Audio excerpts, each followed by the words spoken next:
अस्सलामुअलैकुम। पयाम रमज़ान में खुश आमदीद। मैं हूँ आपकी होस्ट महविश निसार और आज का जो हमारा दीन और दुनिया का मौजू है वो है यौमुल क़ुद्स और इस पर हम बात करेंगे इसकी अहमियत क्या है, मुसलमानों के लिए इसकी हैसियत क्या है और दीगर जो आसमानी मज़ाहिब हैं उसके लिए क्या अहमियत रखता है और इस वक्त जो करंट सिचुएशन है और हमारा मज़हब इस बारे में क्या कहता है हम जानेंगे।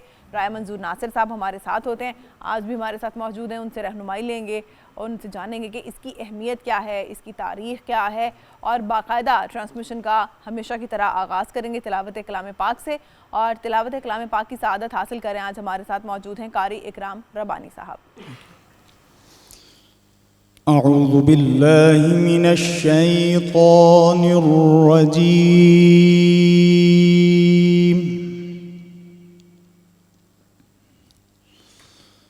बिस्मिल्लाहिर रहमानिर रहीम।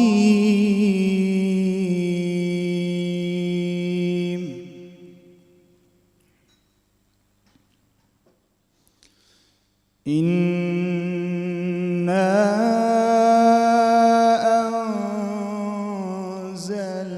अंज़लनाहु फी लैलतिल क़द्र वमा अदराक मा लैलतुल क़द्र। लैलतुल क़द्रि ख़ैरुम मिन अल्फ़ि शहर।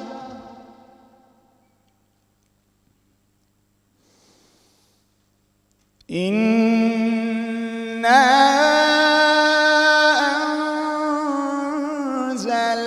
अंज़लनाहु फी लैलतिल क़द्रि वमा अदराक मा लैलतुल क़द्रि। लैलतुल क़द्रि ख़ैरुम मिन अल्फ़ि शहर।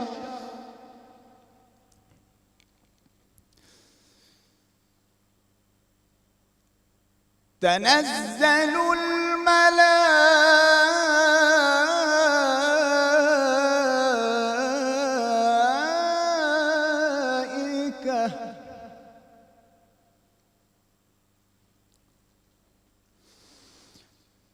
तनज़्ज़लुल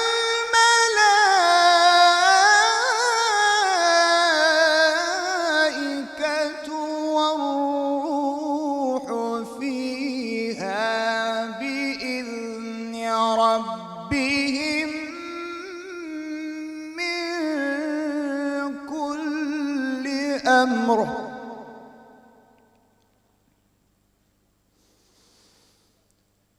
तनज़्ज़लुल मलाइकतु वर्रूह फीहा बिइज़्नि रब्बिहिम मिन कुल्लि अम्र।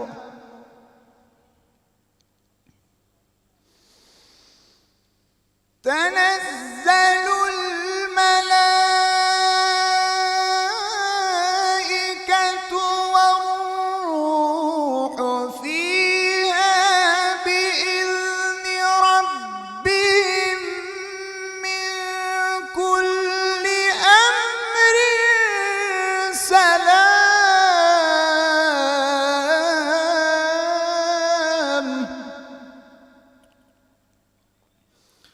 सलाम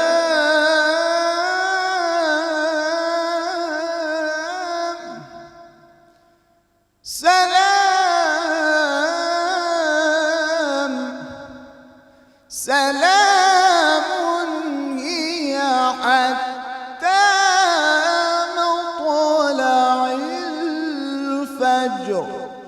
सदक़ल्लाहुल अलीयुल अज़ीम।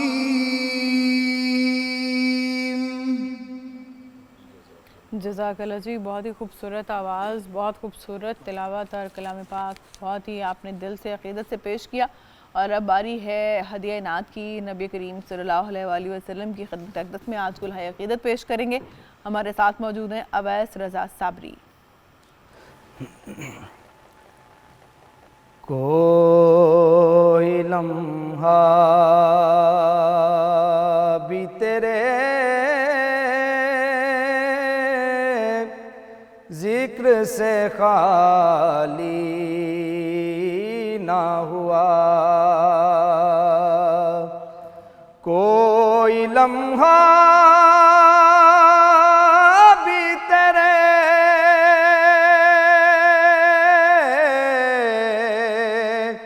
जिक्र से खाली ना हुआ।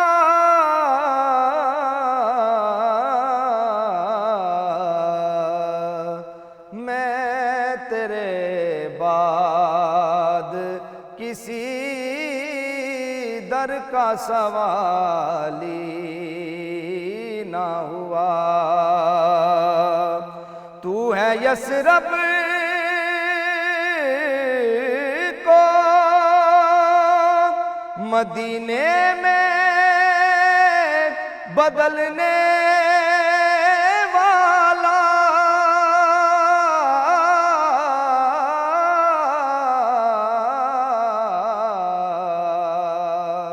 तू है यसरब को मदीने में बदलने वाला।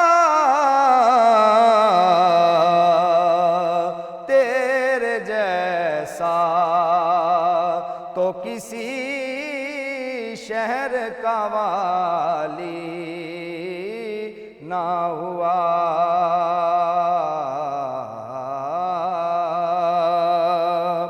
कोई पैदा ना हुआ तेरे मुअज़्ज़ल जैसा,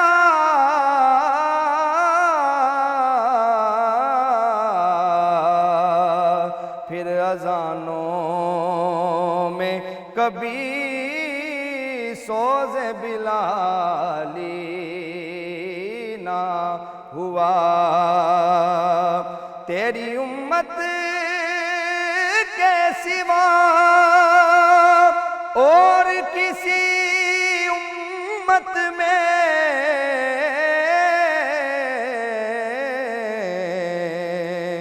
कोई रूमी न हुआ, कोई गज़ाली ना हुआ। हर हसी हुस्न मुहम्मद से खैरात तलब, एक भी चेहरा तेरे जैसा जमाली ना हुआ। और मैंने हर दौर की तारीख में झांका फखरी,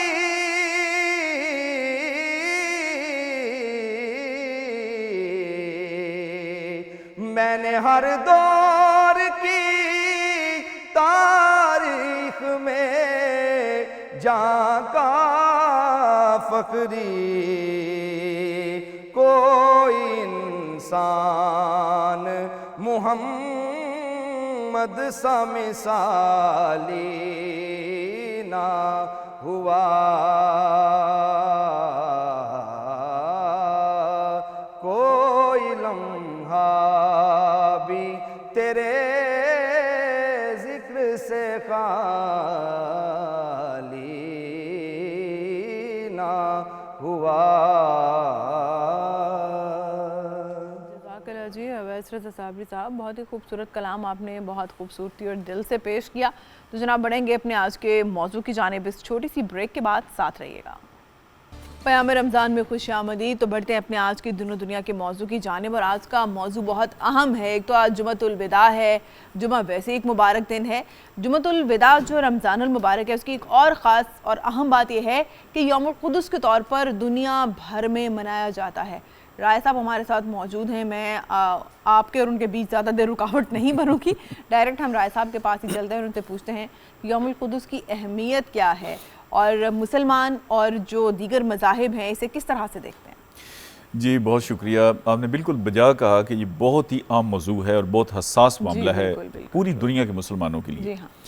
बुनियादी तौर पे आपको पता है कि जो बैतुल मुक़द्दस है, बैतुल मक़दस भी कहते हैं और बैतुल मुक़द्दस भी, दोनों सही हैं, दोनों दुरुस्त हैं। पहली जो रूए ज़मीन पर मस्जिद या अल्लाह का घर बनाया गया वो खाना काबा है, जो मस्जिदुल हराम है मक्का मुकरमा में, और उसके बाद जो तामीर हुआ वो बैतुल मुक़द्दस है। तो ये खाना काबा की तो बहुत पुरानी है ना, कि इसके ऊपर भी ये खाना काबा है आसमानों में और इस तरह करके। तो ये दूसरा अल्लाह का घर जो है वो बैतुल मुक़द्दस है। इतना ये इंपॉर्टेंट है। अभी देखें ना, वो यहूदियों के कब्ज़े में है, वहाँ पे फ़लस्तीन का जो इस वक्त हाल हुआ है, रोज़ाना बमबारी हो रही है, तो इसलिए ये बहुत इंपॉर्टेंट है। और अगर आप मुझे इजाज़त दें तो हम थोड़े इसको तारीखी तौर पे लेके आते हैं, ताकि शुरू से लेकर ना ये लोगों को समझ आ जाए कि ये बम गोले बरसाए क्यों जा रहे हैं और हम पहुँचे कहाँ पे और उसका हल क्या है। अच्छा, ये है कि हमारे लिए इम्पॉर्टेंट ये इसलिए है कि रसूल करीम सल्लल्लाहु अलैहि वसल्लम जब नबूवत वही आती है और पूरा मक्की दौर और मदीना में भी जब तशरीफ़ ले जाते हैं, तो तकरीबन को डेढ़ साल कह लें, 17-18 महीने हुज़ूर पाक सल्लम और तमाम मुसलमान जो हैं वो मुंह इधर ही करके नमाज़ पढ़ते थे बैतुल मुक़द्दस की तरफ, यानी फ़लस्तीन की तरफ, और बैतुल ये किबला था हमारा।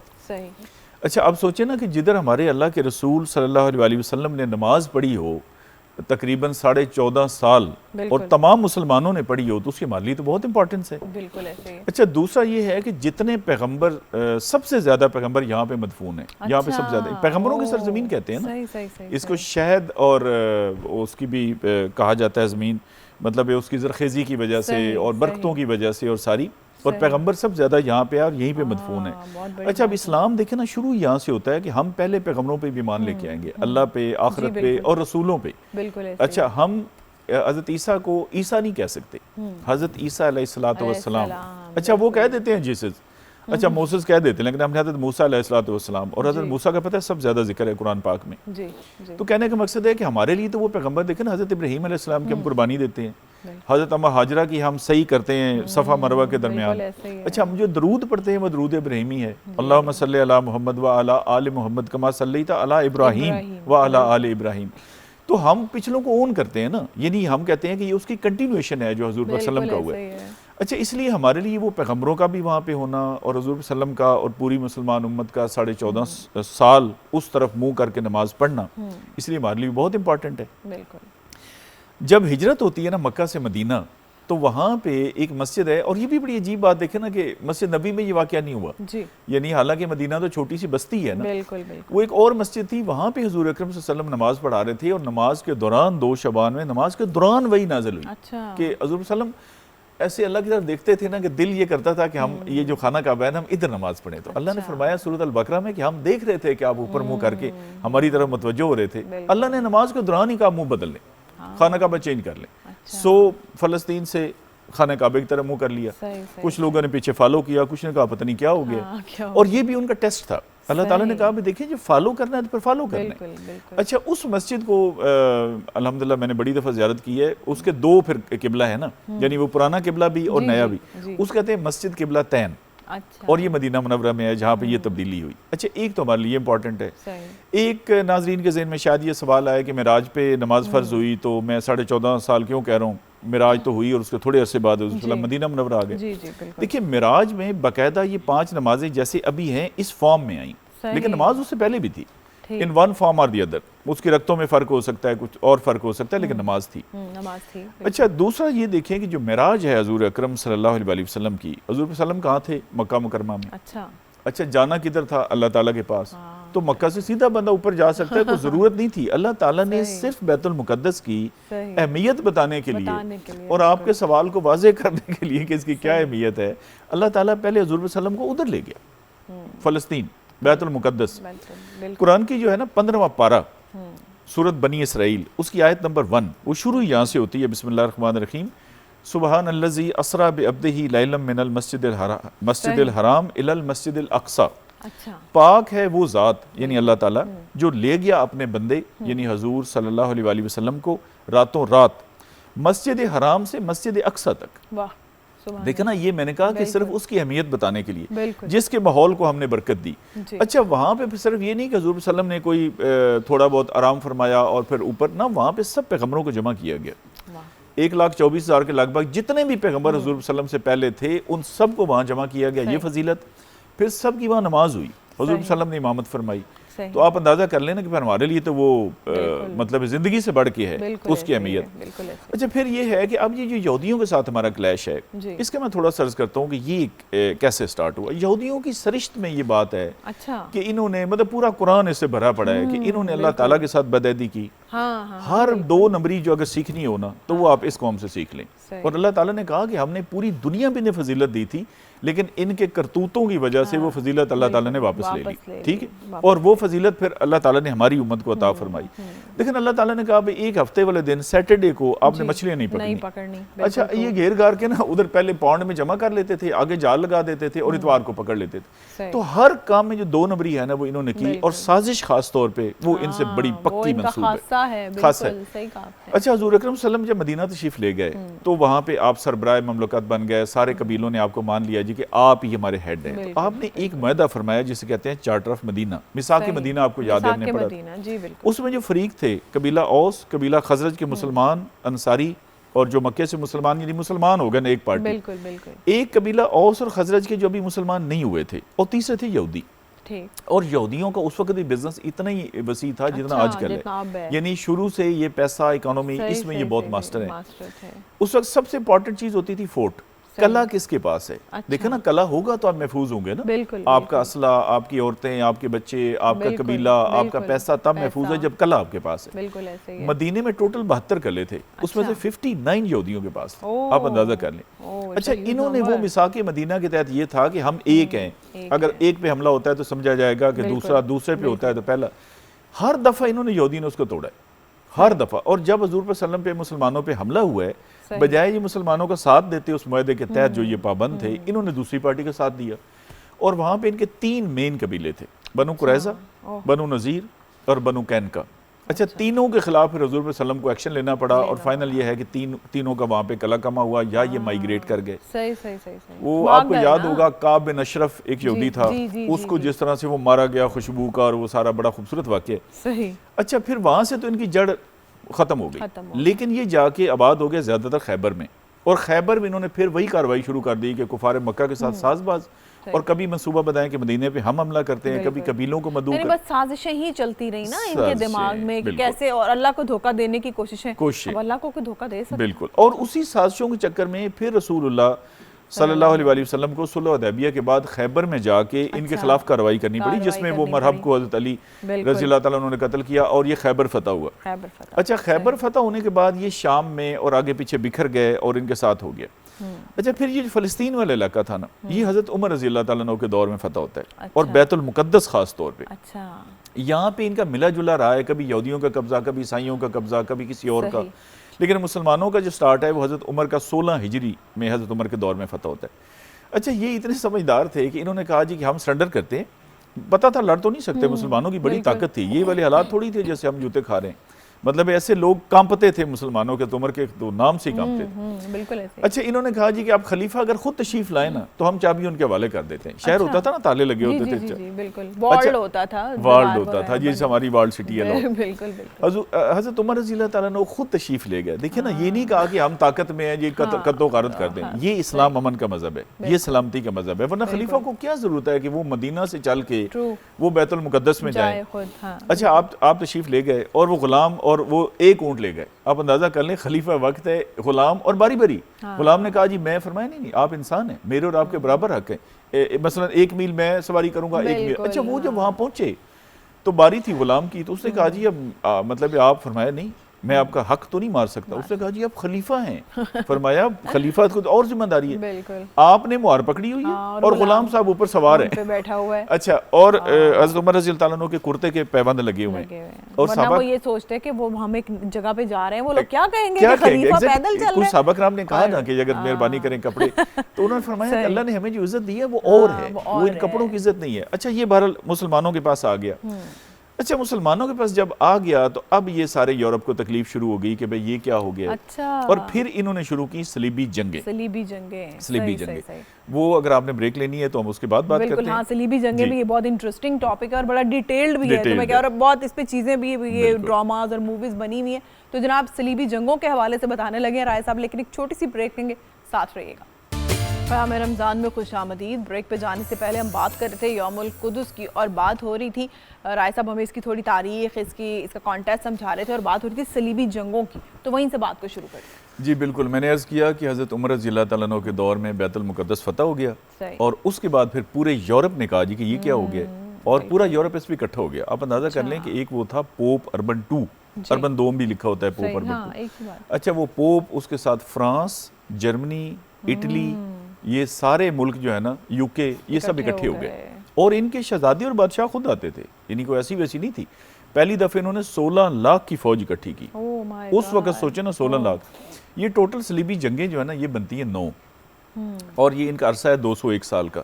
1095 से लेकर 1296 तक ये 9 सलीबी जंगें लड़ी गई।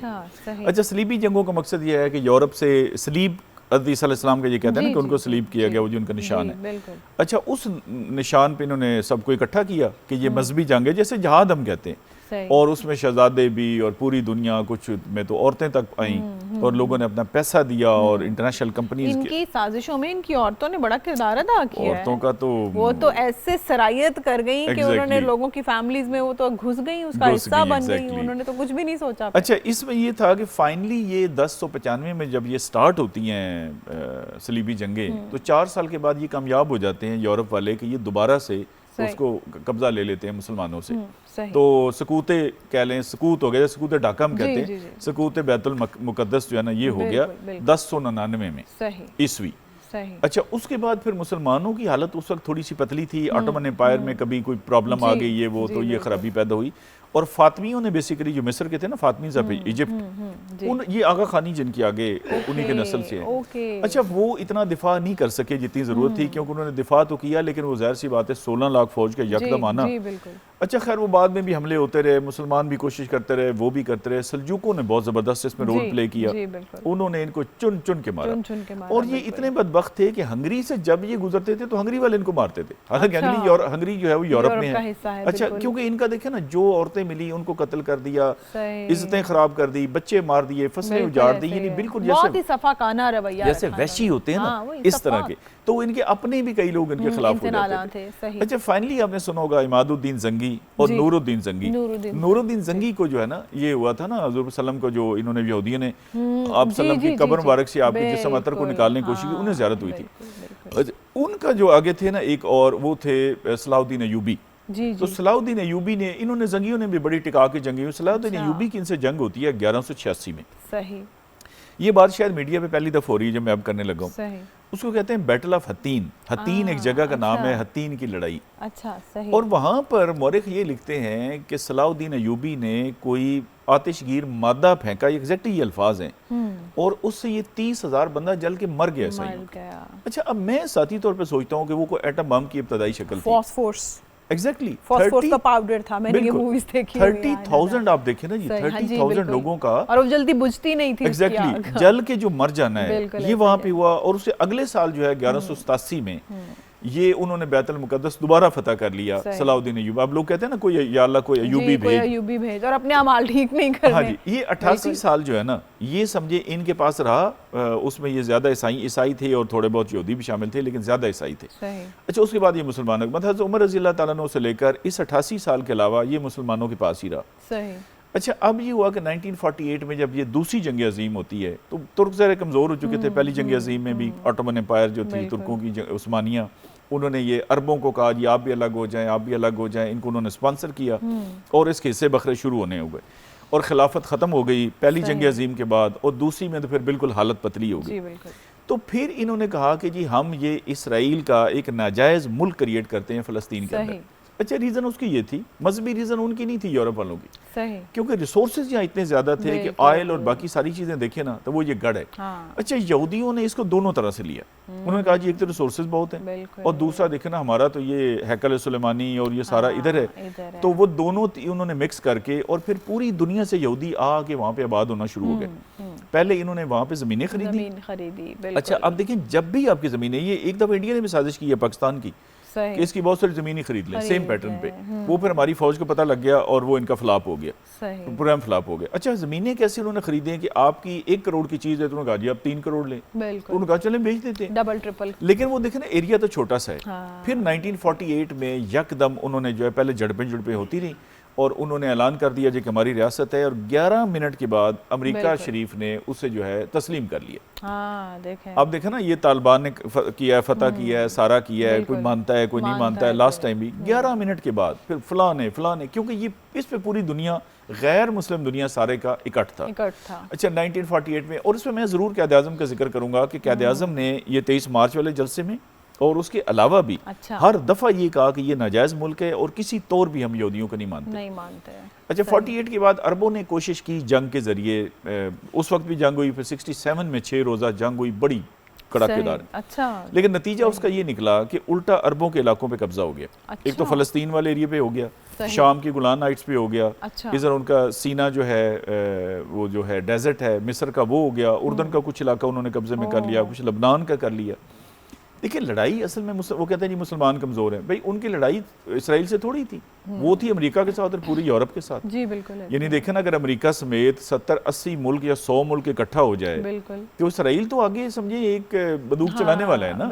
अभी भी देखें ना कि अभी जो ताज़ा तरीन है उसमें आप देखें कि इस वक्त भी अगर ये इसराइल से हटा लें, अपनी अमेरिका हटा ले और यूरोप हट जाए तो ये तो 2 दिन नहीं निकाल सकता, मतलब थोड़ी सी तो आबादी है। और हमास वालों ने अभी ताज़ा तरीन में ये बता दिया कि भाई आप वल्नरेबल हैं। अच्छा, इसराइल का भी इतना नुकसान हुआ है, आल दो हमारे 30,000 से ज़्यादा लोग वहाँ शहीद हो चुके हैं, औरतें बच्चे, जुल्म की इंतहा हो गई है, लेकिन एक कहते हैं गहरा घाव, अंदर जो लगता है ना घाव, वो अंदर से बंदे को खा खू के बिल्कुल उसको आखिर मार देता है। इसराइल को वो लगा है।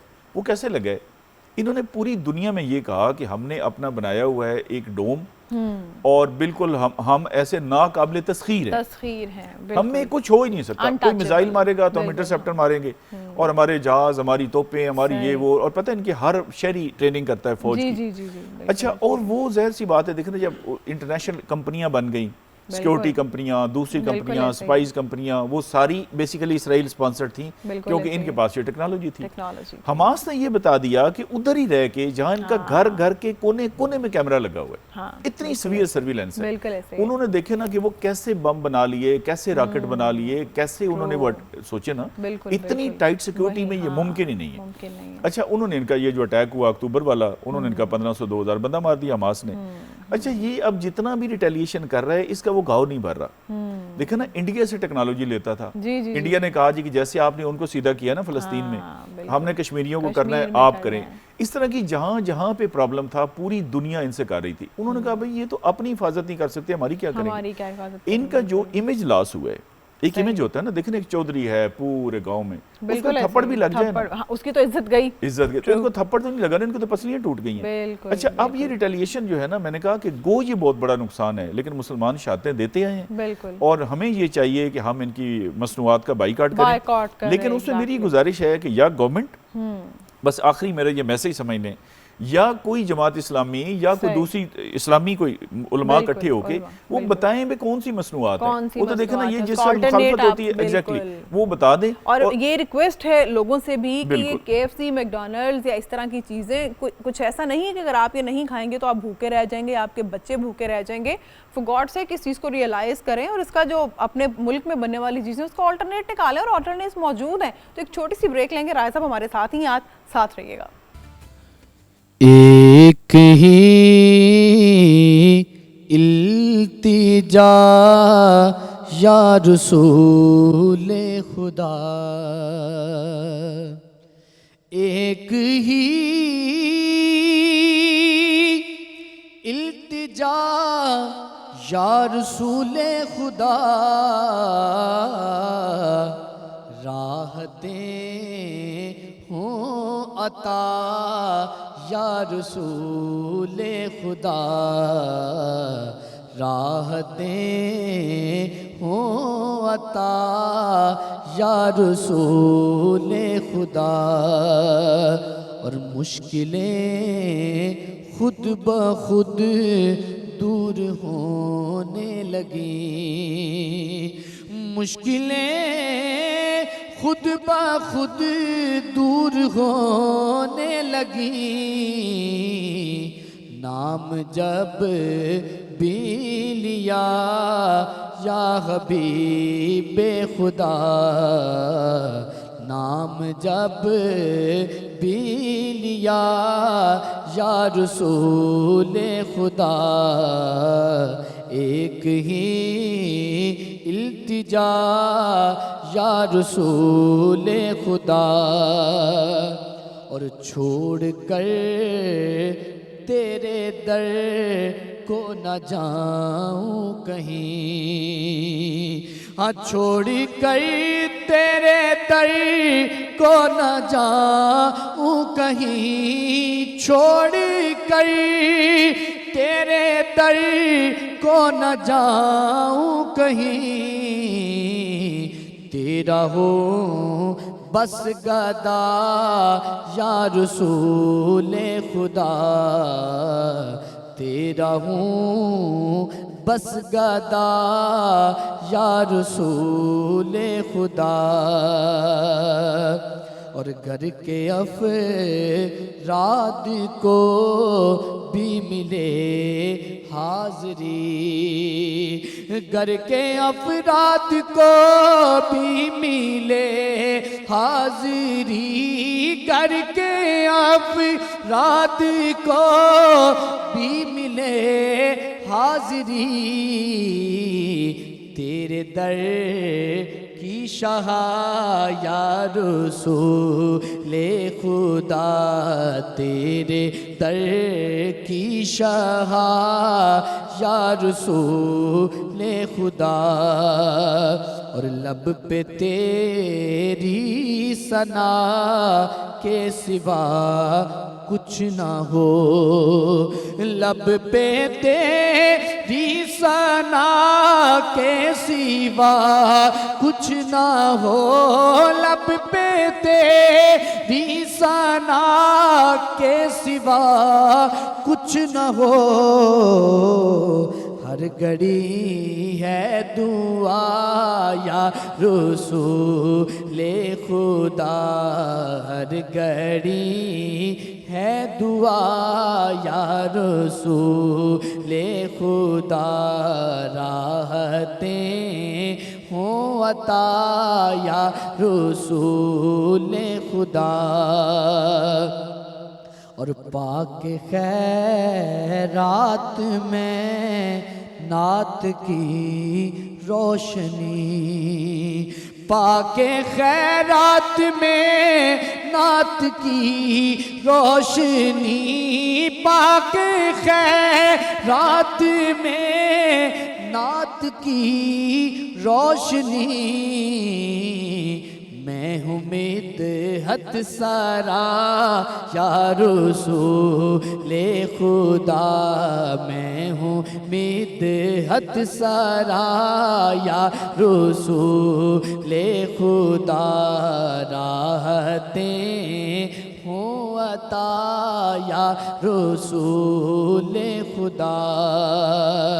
और आस ज़ाहिद की है शकबंदी है यही, आस ज़ाहिद की है शकबंदी है यही।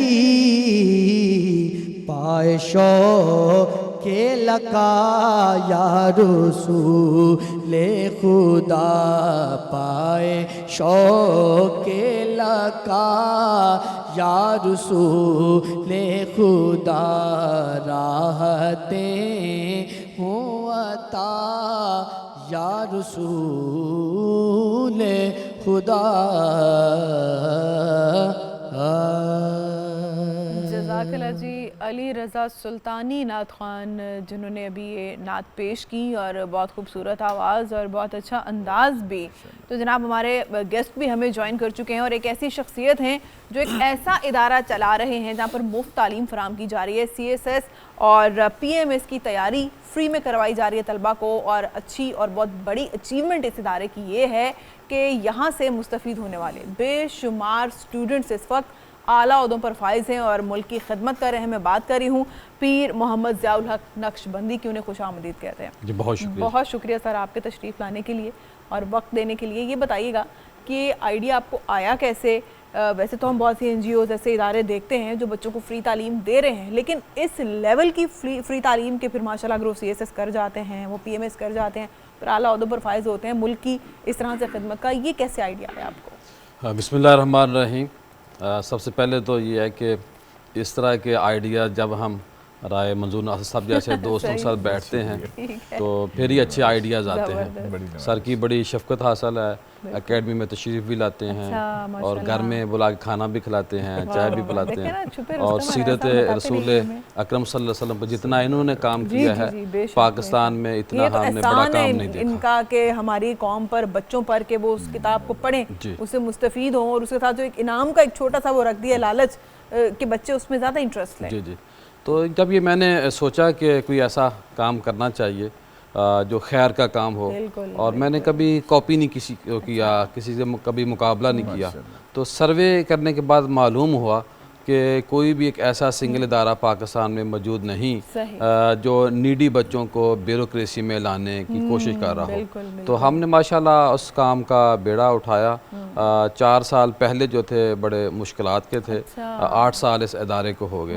तो 4 साल पहले देखिए कि एक सिंगल हमारी एलोकेशन नहीं हो रही थी, तो कुछ हमारी अपनी मिस्टेक हो सकती हैं। मेरा शुरू में ख्याल ये था कि जो मदारस की बच्चियां और बच्चे हैं उनको मेन स्ट्रीम करें, उनको हम ब्यूरोक्रेसी में लेके आएँ। तो वो उसमें हम बुरी तरह नाकाम हुए। शायद इंग्लिश का सबसे बड़ा कसूर कह लें या रोल कह लें। तो अल्लाह का शुक्र, अब हमारे 122 बच्चियाँ और बच्चे हैं जिनकी एलोकेशन हो चुकी है। 9 बच्चे हमारे वो हैं जो मुख्तलिफ तहसीलों में असिस्टेंट कमिश्नर के तौर पे मौजूद हैं। हमारे 5 बच्चे ASP बन गए, फॉरेन ऑफिस में चले गए, रेलवे, वापडा, सुई गैस। तो ये जितना भी खैर का अमल है ये सिलसिला भी जारी। अब हम सिविल जज का शुरू करने जा रहे हैं। हमने ISSB को डिज़ाइन कर लिया जो लेफ्टिनेंट भर्ती इंशाल्लाह आर्मी में बच्चियाँ और बच्चे हमारे होंगे। तो आइडिया इसीलिए आया था कि काम वो करना है जो पहले नहीं हो रहा। तो हमने आगाज़ किया, मुश्किल था और अभी भी मुश्किल से गुजर रहे हैं। पहले जो हमारे बच्चे यहाँ से पढ़ के गए वो हमें कहते सर कभी ना यहाँ रिहाइश भी मिल जाए, खाना भी मिल जाए तो बड़ा मज़ा आएगा। तो उन बच्चों की दुआएं हैं कि वो अब दुआ दे गए थे हमें, तो मालिक की मेहरबानी से अब हमारी इस एकेडमी में, हमारी फाउंडेशन में फ्री बच्चों को खाना भी मिलता है, फ्री रिहाइश भी मिलती है, फ्री क्लासें हैं और अच्छे टीचर हैं। और सबसे जो खाना उनको मेरा ख्याल अच्छा चाहिए ना चाहिए हो, रिहाइश अच्छी या हो या ना हो, लेकिन उनको अच्छे टीचर की ज़रूरत थी। तो 4 तरह के हमारे पास टीचर हैं। एक तो वही टीचर हैं जो प्रोफेसर हैं, PhD डॉक्टर हैं, जो अपने अपने सब्जेक्ट के माहिर हैं। सेकंड हमारे पास वो टीचर हैं जो रिटायर्ड ऑफिसर हैं। थर्ड हमारे पास सर जैसे हमारे मेहरबान हैं जिनको हम मॉक इंटरव्यू के लिए या वैसे रेगुलर क्लासों के लिए, स्पेशल लेक्चर के लिए इनवाइट करते हैं। चौथी हमारे पास है मीडिया में होने की वजह से जो इंटरनेशनल और नेशनल मीडिया में लिखते और बोलते हैं वो हमारे बच्चों को यहाँ दस्तयाब होते हैं। पाकिस्तान का कोई भी बड़ा जो मीडिया शख्सियत है, मीडिया पर्सन है, वो ऐसा नहीं है जो हमारी एकेडमी में आया ना हो और उसने हमारे बच्चों को लेक्चर ना दिया। राय साहब जैसे लोग अगर कोई गेस्ट नहीं, ये बहुत बड़ी बात है कि अपना वक्त निकालना अपनी मसरूफियात में से, फिर सर्विसेज में से, आखिर हर बंदे की पर्सनल लाइफ भी है, उसको भी टाइम देना है। राय साहब जैसे दूसरे 20 तरह के ऑफिसर्स अगर अपना 1 घंटा भी दे देते हैं। मैं गुजारिश करता हूँ, इन्होंने एक तो बड़ा अच्छा काम ये किया जो बता रहे हैं। एक इन्होंने उसकी ना जगह की लोकेशन बड़ी कमाल की है। नॉर्मली आपको पता है ना ऐसे इलाके हमारे इलाके लोग मुंतखब करते हैं शहर से दूर, बिल्कुल सब्ज़ में, आपको जाने आने का मसला है। इन्होंने लाहौर का जो गढ़ है ना शादमान, और शादमान में भी सबसे जो बेस्ट लोकेशन है, बिल्कुल मार्केट के साथ चौक में। और आप यकीन करें, ये तो खैर पैसे कमाते नहीं है, कमाना नहीं चाहते, ये कोई बड़ा बिजनेस अल्लाह ताला से कर रहे हैं। यानी वो ऐसी आइडियल लोकेशन है, कोई मतलब बाकी है कि गली मोहल्ले में 10 यूं करके जाए तो अकेडमीज आपको नजर आएंगी। अच्छा, फिर वहाँ पे लोगों की एक्सेस ईजी है और बिल्कुल स्टेट ऑफ द आर्ट जिसे कहते हैं ना। फिर नक्शबंदी साहब जो है ना, ये जय्यद आलिम है, यानी पूरा जिसे कहते हैं ना, पूरा इल्म पढ़ के आलिम। फिर ये माशाल्लाह कालम निगार हैं और इनका रेगुलर कालम छपता है। तो ये इनके किरदार साजी पे भी इस चीज़ का कोई आप ज़्यादा फोकस कर रहे हैं? जी बिल्कुल, हम एक तो आपकी जो लिखी हुई बुक है, अच्छा, वो बच्चों को वर्क पढ़ा रहे हैं और साथ हम उनके लिए नाज़रीन को ज़ियारत भी करा देते हैं। वैसे हम रोज़ दिखाते हैं, इस किताब की बात करें जिसपे हम मुकाबला कराते हैं और 50 लाख रुपए इनाम देते हैं जी। और सेकंड, हमारे पास हर जुमेरात को हम उनकी रूहानी ग़िज़ा का बंदोबस्त करते हैं माली, और साथ हम ना हर महीने में दरसे कुरान का एहतमाम करते हैं और उस दरसे कुरान में हम बच्चों को मोटिवेट करते हैं। इससे उनकी जो एजुकेशनली एक हो रही है ज़रूरत पूरी, उसके साथ साथ उनकी किरदार साजी हो रही है, उनकी अखलाक साजी हो रही है। जनाब, बहुत ही अच्छी गुफ्तगू चली और आज तो राय साहब भी मौजूद हैं हमारे साथ और उनके दोस्त भी हैं और वो जानते भी हैं इन्हें। तो मज़ीद किस तरह से ये इदारा काम कर रहा है, किस तरह से बच्चों को फैसिलिटेट किया जा रहा है और जो पाकिस्तान का नया टैलेंट है, ये भी हम नक्शबंदी साहब से पूछेंगे कि कितना आप देखते हैं कि बच्चों में काबिलियत और कितना हुनर है उनमें। इन तमाम मौज़ूआत पर बात करेंगे छोटे से ब्रेक के बाद। साथ रहेगा। अस्सलाम वालेकुम, प्यामे रमज़ान के किचन में खुशामदीद है। आज एक दफ़ा फिर मैं बहुत ही मज़े की और झटपट रेसिपीज़ लेकर आई हूँ इफ़्तार में, स्पेशली आपके लिए।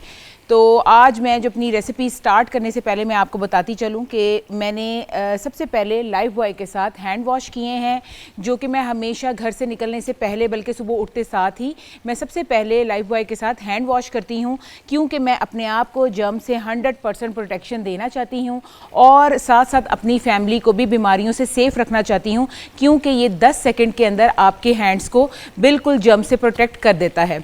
और उसी के साथ साथ मैं आपको बताती चलूँ कि आज मैं बना रही हूँ फ्राइड ब्रेड सैंडविच और उसी के साथ साथ बना रही हूँ, जो स्वीट में मैंने बनाई है वो है ब्रेड खीर और जो हमारा ड्रिंक है वो है ड्राई फ्रूट शेक। तो जो फ्राइड ब्रेड सैंडविच है, इसकी मैं आपको रेसिपी बता दूं। इसमें मैंने जो सैंडविच ब्रेड लिए हैं वो हैं 12 स्लाइसेस, आलू हैं उबले हुए 4 अदद, चिकन है आधा किलो उबला हुआ, उसके साथ है धनिया 2 खाने के चम्मच, हरी मिर्चें हैं 2 खाने के चम्मच, इनको आपने अच्छे से चॉप कर लेना है। उसके साथ है ज़ीरा 1 खाने का चम्मच, पिसी हुई मिर्च है 1 खाने का चम्मच, चिकन क्यूब्स हैं तकरीबन, हमने इसमें कनौर के चिकन क्यूब्स को ऐड किया है मैश करके, वो लिए हैं हमने 2 अदद, अंडे लिए हैं हमने 6 अदद, दूध है इसमें 1 कप, तिक्का मसाला है 3 खाने के चम्मच, नमक है 1 टीस्पून और कश्मीर कुकिंग ऑयल के अंदर हमने अपने फ्राइड सैंडविच को फ्राई किया है। और इसके साथ साथ मैं आपको बता दूं कि अपने फ्राइड सैंडविच के लिए मैं सर्व करूंगी कनौर की चिली गार्लिक सॉस, जो कि बहुत बहुत अच्छा टेस्ट देगी हमारे सैंडविचेस को। इवन कि आप इफ़्तार में अपनी हर इफ़्तार की जो डिशेस हैं उनके साथ भी आप इसको सर्व कर सकते हैं। मैं साथ साथ इसके सैंडविचेस बना रही हूँ। और उसके बाद है हमारी जो सेकंड रेसिपी है वो है स्वीट में, वो है ब्रेड खीर है। इसमें मैंने लिए हैं ब्रेड के स्लाइसेस हैं 4 अदद, दूध है तकरीबन 1 लीटर, खोया है 1 कप, कंडेंस मिल्क है 1/2 कप, देसी घी लिया है 2 खाने के चम्मच, इलायची पाउडर है 1 चाय का चम्मच, बादाम पिस्ते और चांदी के वर्क लेंगे हम गार्निश के लिए। तो सबसे पहले हमने जो ब्रेड्स हैं उनको देसी घी के अंदर अच्छे से फ्राई कर लेना है। फ्राई करने के बाद हमने उसके अंदर दूध को ऐड करना है और दूध को ऐड करने के बाद इसमें खोया और साथ में ही कंडेंस मिल्क, इलायची पाउडर डाल के अच्छे से इसको मिक्स करना है विस्क के साथ, और ताकि उसके कोई लम्स ना रहे ब्रेड के। और जैसे ही वो थिक होना शुरू हो जाएगा तो हमने इसको डिश आउट कर लिया। बेइंतहा मज़े का मीठा और झटपट तैयार होने वाला मीठा है और इसी में हमने ऐड किए हैं अपने नट्स को और गार्निश की है चांदी के वर्क से। उसके साथ साथ मैं आपको बता दूं कि जो मैंने आज ड्रिंक बनाया है वो भी बहुत रिफ़्रेशिंग है और बहुत हेल्दी है, बहुत मज़े का है। आप इसको सहर में भी और इफ़्तार दोनों में यूज़ कर सकते हैं। इसमें मैंने लिए हैं मिक्स नट्स हैं, आपने बादाम, काजू, पिस्ता, इन सब को आपने अच्छे से पानी में रात को भिगो देना है। और वो लिया है मैंने 1 कप खसखस भीगी हुई ली है मैंने तकरीबन 2 चम्मच, खजूरें ली हैं 10 अदद, दूध लिया है 2 ग्लास और इसी में मैंने लिए हैं आइस क्यूब्स लिए हैं तकरीबन 10 से 12 अदद और इनको मैंने ब्लेंडर में डाला है। अच्छे से मैंने इसको ब्लेंड किया है। आपने रुक रुक के इसको 2 से 3 दफ़ा ब्लेंड करना है, क्योंकि जो खसखस है उसको ब्लेंड होने में थोड़ा टाइम लगता है। और उसके बाद मैंने इसको जग में पोर कर दिया और हम इसको अपने इफ्तार में सर्व करेंगे। और उसके साथ साथ मैं आपको बताती चलूँ कि मैं बना रही हूँ सबरोसो के चिकन सीख कबाब। ये भी हमारे जो कबाब हैं ये साथ साथ फ्राई हो रहे हैं। सबरोसो पाकिस्तान का ट्रस्टेड ब्रांड है और इसमें आपको बहुत ज़्यादा वैरायटीज़ मिलेंगी जो कि इफ्तार में हम बहुत सी चीज़ें फ्राई कर सकते हैं, अपने दस्तरखान को और मज़ीद एक्सटेंड कर सकते हैं। और साथ साथ हम यूज़ करेंगे हेलमंड्स की मायनीज़। ये भी हम अपनी इफ्तार की हर डिश के साथ इसको मतलब इसका कॉम्बो बना सकते हैं, बहुत मज़े की लगती है, इसका फ्लेवर रिच है और ये एक जो केचप और मायनीज़ का एक परफेक्ट कॉम्बो है हर इफ्तार की डिश के साथ। और हम अपनी इफ्तार की जो ड्रिंक है वो हम लेंगे पेप्सी को और एक्वाफिना के वाटर को।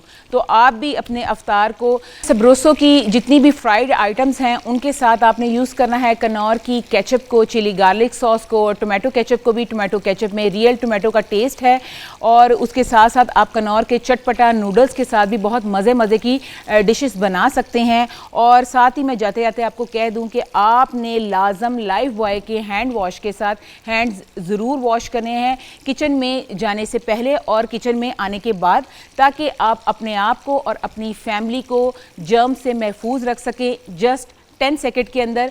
और आज का जो मेरा मेन्यू है वो कंप्लीट हो चुका है। इंशाल्लाह आपसे कल मुलाकात होगी पब्लिक के किचन में।